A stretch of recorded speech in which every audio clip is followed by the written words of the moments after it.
Hello friends, ये question एक बहुत इंपॉर्टेंट क्वेश्चन है। इस पे हम लोग डिस्कशन करेंगे।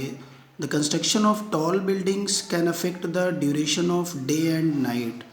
ये क्वेश्चन मुझे एक बुक में मिला, एग्ज़ाम में आया हुआ था। पूछा जा रहा था इसमें कि टॉल बिल्डिंग्स का जो कंस्ट्रक्शन अर्थ सरफेस पर हो रहा है, तो उसकी वजह से क्या अर्थ के ड्यूरेशन में टाइम जो उसका चल रहा है, यानी 24 आवर्स या 12 आवर्स का डे, 12 आवर्स का नाइट, या इस तरीके से कुछ इसमें कुछ अफेक्शन हो सकता है क्या? यानी अर्थ का ड्यूरेशन, जो अर्थ की एक ड्यूरेशन है, एक 24 आवर्स है, तो क्या उसमें कुछ चेंजेस हो सकते हैं टॉल बिल्डिंग के कंस्ट्रक्शन से? तो एक बार तो देखने से क्वेश्चन थोड़ा समझ में ही नहीं आता, लेकिन बहुत अच्छा इंटरेस्टिंग क्वेश्चन है, इसीलिए मैंने सोचा डिस्कस करूँ यहाँ पर। तो इसका आंसर है yes. Construction of tall buildings अगर हो रही है सरफेस पर अर्थ के, तो duration of day and night affect हो सकता है। यानी अर्थ का टाइम जो है वो 24 आवर्स है, डे और नाइट मिला के, तो वो कुछ चेंज हो सकता है। देखिए, आइए देखते हैं कैसे होता है। आपने रोटेशनल मोशन में पढ़ा हुआ है, I is equal to mr²। This is the moment of inertia of any particle. Moment of inertia of any particle. अगर हम अर्थ की बात करें तो अर्थ की ये रेडियस r हो गई, और अर्थ का मोमेंट ऑफ इनर्शिया हो जाएगा I is equal to 2/5 mr²। This is the moment of inertia of earth. तो अगर कोई बॉडी सपोज दैट अर्थ के सरफेस पर रखी हुई है, और अर्थ रोटेशन अर्थ का हो रहा है, साथ में ये बॉडी भी रोटेट हो रही है, तो earth is the radius of earth है, लेकिन अर्थ के सेंटर से इस बॉडी की डिस्टेंस को भी हम आर बोल सकते हैं। सो यहाँ पर हम ये बोल सकते हैं R is the distance from the centre of the earth to the body. लेकिन जनरली आर को, कैपिटल आर को तो हम रेडियस ही एज्यूम करते हैं। तो इस फॉर्मूले को अगर हम बॉडी के व्यू से देखें तो ये हो जाएगा 2/5 mr²। क्वेश्चन वही है, आंसर भी वही है, फॉर्मूला भी वही है, बट थोड़ा सा सेंस ऑफ व्यू यहाँ पे हमने चेंज करा। यहाँ पे कैपिटल आर को हमने रेडियस ऑफ अर्थ बोल दिया, और यहाँ पे स्मॉल आर को हमने क्या बोला? It is the distance of the body from the centre of earth. दोनों एक ही चीज़ है, कैपिटल आर और स्मॉल आर, लेकिन स्मॉल आर को हम डिस्टेंस बोल रहे हैं, कैपिटल आर को हम रेडियस बोल रहे हैं।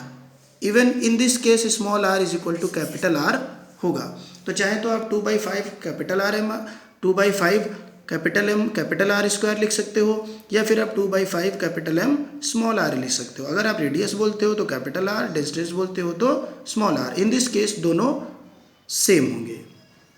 चलिए दूसरे टॉपिक पे आते हैं थोड़ा सा।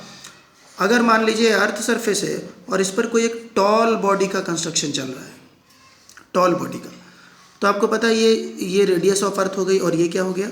ये हो गया h। h is the height of the building from the surface of the अर्थ।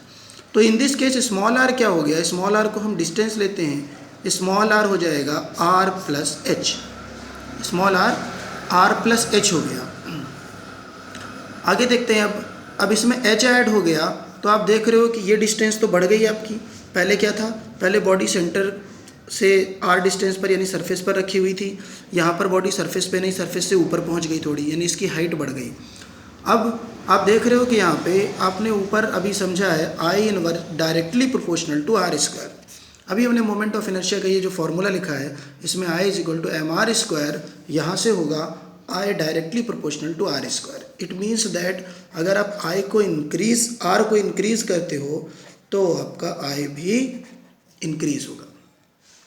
अगर आपने R को बढ़ा दिया तो R के साथ में आपका मोमेंट ऑफ इनर्शिया है वो भी बढ़ जाएगा। अब यहाँ पर देख रहे हो, अगर हमने टॉल बिल्डिंग का कंस्ट्रक्शन किया तो R तो पूरा बढ़ गया ना, क्योंकि R क्या है? R plus H, H add हो गया इसमें, तो स्मॉल r तो इंक्रीज हुआ, तो मोमेंट ऑफ इनर्शिया भी बढ़ गया। अब according to the conservation of angular momentum, आपने पढ़ा है J is equal to I omega. J is equal to I omega. यहाँ से अब J तो कांस्टेंट होता है, according to the conservation of angular momentum J constant है, तो यहाँ से होगा I inversely proportional to omega. अभी हम लोगों ने पढ़ा कि यहाँ से I इंक्रीज हो गया। अगर I इंक्रीज हो गया तो ओमेगा डिक्रीज हो जाएगा। अगर ओमेगा डिक्रीज हो गया तो T is equal to 2π upon omega से, अगर हमने ओमेगा को डिक्रीज करा है तो फिर T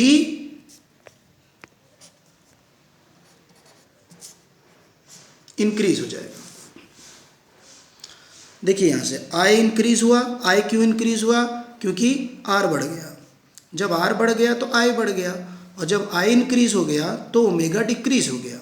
अब जब ओमेगा डिक्रीज हो गया तो ये फॉर्मूला आपके पास है T इक्वल टू 2π/ओमेगा। जब ओमेगा डिक्रीज हुआ तो T इंक्रीज हो गया। इसका मतलब आप बोल सकते हो कि जो अर्थ का टाइम पीरियड है वो टाइम पीरियड क्या हो गया? इंक्रीज हो गया। ये टाइम पीरियड इंक्रीज हो गया। अब अर्थ का टाइम पीरियड इंक्रीज हो गया तो अभी प्रेजेंटली टाइम पीरियड कितना है? Presently time period 24 hours. अभी ये अगर इंक्रीज हो जाएगा तो इंक्रीज होने के बाद में ऐसा नहीं है कि 24 आवर्स से डायरेक्ट आप इसको 25 आवर्स से 26 आवर्स बोल सकते हो, ऐसा नहीं है।